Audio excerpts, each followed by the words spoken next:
El oído interno está compuesto por el laberinto óseo y el laberinto membranoso. El laberinto óseo son cavidades que se comunican entre sí, óseas, y mientras que el laberinto membranoso son paredes membranosas que están contenidas en el laberinto óseo. El oído interno está ubicado en el espesor del peñasco, ¿ya? El laberinto óseo posee dos porciones, laberinto anterior y laberinto posterior. El laberinto anterior está compuesto por la cóclea, mientras que el laberinto posterior por los canales semicirculares, que son 3, y el vestíbulo. El laberinto membranoso, por su parte, está compuesto por la cóclea, el sáculo, el utrículo, los canales semicirculares y el saco endolinfático. Entre los laberintos membranosos y óseos existen dos líquidos, que son la perilinfa y la endolinfa. Acá podemos ver la composición iónica de estos dos líquidos y podemos observar que el sodio está predominantemente en la perilinfa, mientras que el potasio en la endolinfa. Esto va a ayudar a que exista un potencial endococlear, ¿ya? Y que permita la transducción. El vestíbulo se compone de dos estructuras, el sáculo y el utrículo, y mide cerca de 5 milímetros de diámetro. Su función es intervenir en el equilibrio y es sensible a aceleraciones rectilíneas. Está ubicado dorsolateral al laberinto coclear, hacia anterior está la cóclea y hacia posterior los canales semicirculares. El sáculo está situado inferiormente al utrículo, presenta una forma redondeada cercana a los 2 milímetros de diámetro y se comunica con el utrículo mediante el conducto utrículo-sacular y a la cóclea mediante el conducto de Hense. El utrículo es una vesícula extendida en la que desembocan los canales semicirculares, presenta 5 orificios, ampulares y no ampulares. Tanto el utrículo como el sáculo presentan máculas, mácula utricular y mácula sacular, ¿ya? En donde se encuentran las células sensoriales encargadas de captar los estímulos representados por aceleraciones lineales de la cabeza, ¿ya? Estas máculas presentan células de sostén y células sensoriales ciliadas cuyos cilios quedan englobados en una masa gelatinosa. En esta masa se encuentran los otolitos, que están formados por cristales de carbonato de calcio. Aquí podemos ver los canales semicirculares, ya que miden cerca de 1,5 milímetros de diámetro y 20 milímetros de longitud aproximadamente. Su ubicación es posterior-superior al vestíbulo y se disponen en 3 planos: superior, posterior y lateral o externo. Su función es registrar las aceleraciones angulares. Aquí podemos ver los canales semicirculares. Presentan un extremo dilatado llamado ampula o cresta ampular y uno no ampular, ¿ya? Los ejes de los conductos superior y posterior se encuentran en el plano vertical formando un ángulo de 90 grados. En cambio, el canal semicircular externo es horizontal al flexionar la cabeza en 30 grados. Las ampollas son dilataciones membranosas que poseen un surco denominado cresta ampular. Cada cresta contiene tanto células sensoriales como células de sostén. Los cilios se encuentran en el interior de una cúpula, que es una masa gelatinosa. Así, cuando el movimiento es al cilio mayor, es decir, al quinocilio, se produce una excitación, mientras que cuando se ocurre un movimiento de los cilios hacia el cilio menor, una inhibición. La cóclea o caracol es un conducto enrollado de 2,5 vueltas, ancho de 1 centímetro y largo de 5 milímetros aproximadamente. Presenta un laberinto óseo que está conformado por la lámina de los contornos, que da 2,5 vueltas, la lámina espiral, que divide la cóclea en 2 pisos y finaliza en el helicotrema o porción superior, y la columela o modiolo, que es esta porción central de hueso que tiene orificio por donde entran las fibras nerviosas. Esta modiolo es el núcleo central del caracol y tiene una forma de cono de 3 milímetros de alto, sobresale la lámina espiral ósea y viajan las fibras nerviosas por aquí en el centro para transformarse en el ganglio espiral, ¿ya? Y en él se enrolla el epitelio sensorial. El caracol o cóclea presenta 3 rampas: la rampa timpánica, que presenta perilinfa y en donde está ubicada la ventana redonda; la rampa vestibular, que también presenta perilinfa y está ubicada en la ventana oval, y la rampa media, que es donde está el órgano de Corti. El órgano de Corti presenta una forma triangular y está formado por un techo, una base o un piso y una pared externa, ¿ya? El techo está formado por una membrana fina, ¿ya? Cerca de 1,2 a 2,3 micrómetros, es permeable y se llama membrana de Reissner o vestibular, ¿ya? Esta separa la endolinfa, que está ubicada en la rampa media, de la perilinfa ubicada en la rampa vestibular. Dicha membrana está conformada por dos capas, la que da hacia la endolinfa se llama epitelio endolinfático y la que da hacia la perilinfa se llama epitelio perilinfático.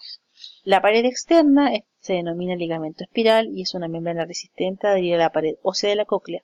En su porción inferior forma la cresta espiral y sobre ella se ubica la estría vascular.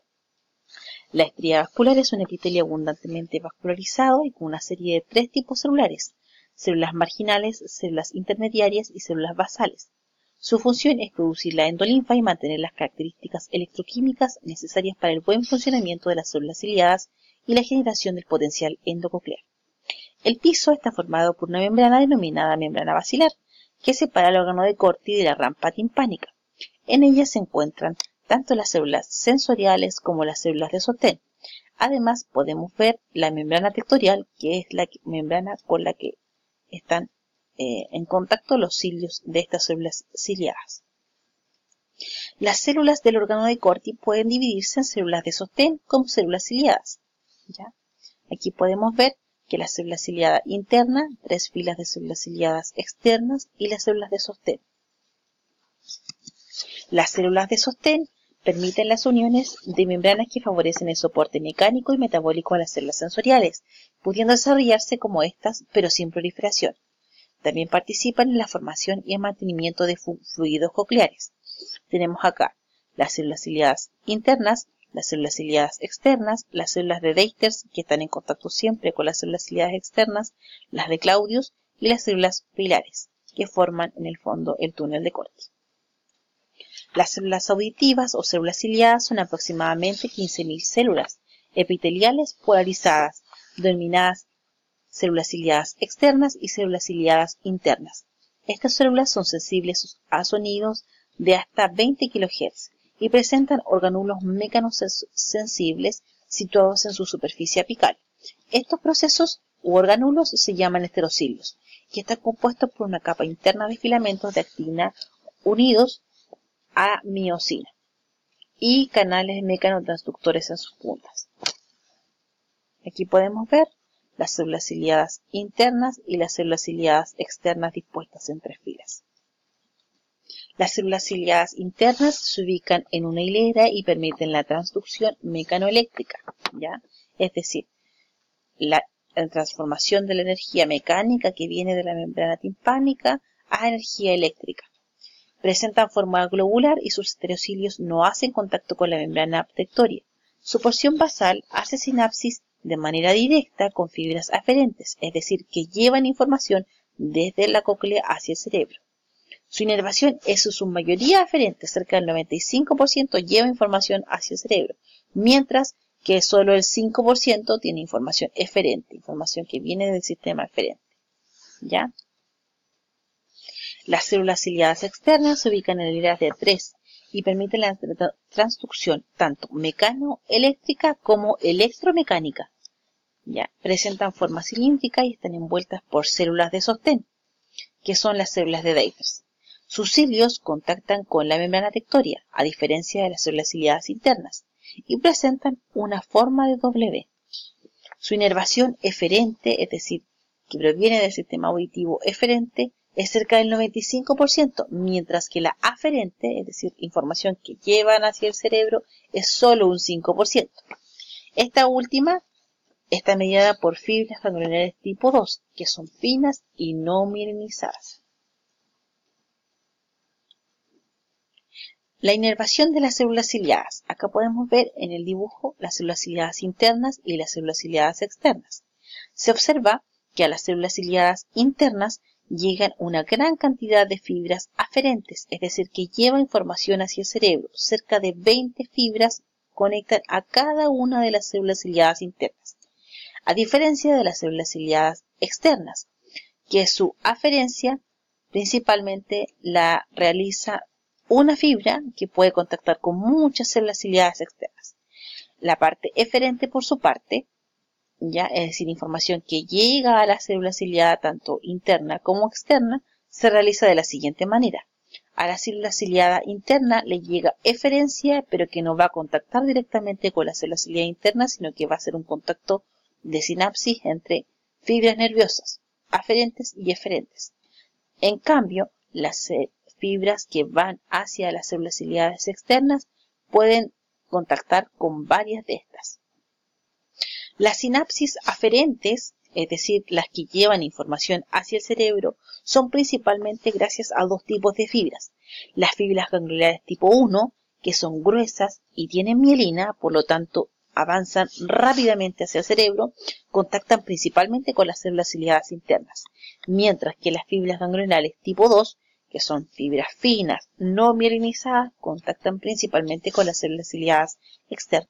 Acá podemos ver una estructura de estereocilio, ¿ya? Y una unión principalmente que se llama tip link, de un cilio menor hacia un cilio mayor o más grande, ¿ya?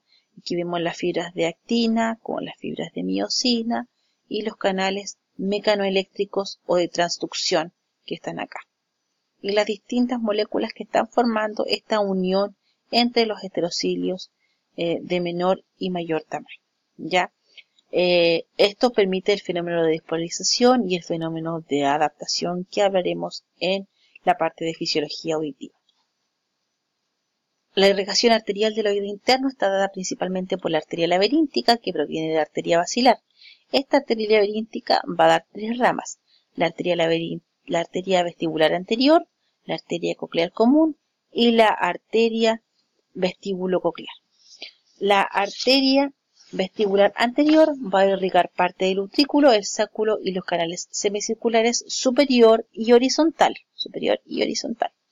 La arteria vestíbulo-coclear irrigará la zona basal de la cóclea, el sáculo y parte del utrículo y el canal semicircular posterior, ¿ya? Y la arteria coclear común se dirige principalmente al modiolo e irriga también el ganglio espiral. El sistema venoso se divide en sistema venoso del acueducto vestibular y el sistema venoso del acueducto coclear. El nervio coclear presenta fibras que son centrales, que llevan información principalmente de las frecuencias graves, y fibras que son externas, que llevan información principalmente de las frecuencias agudas.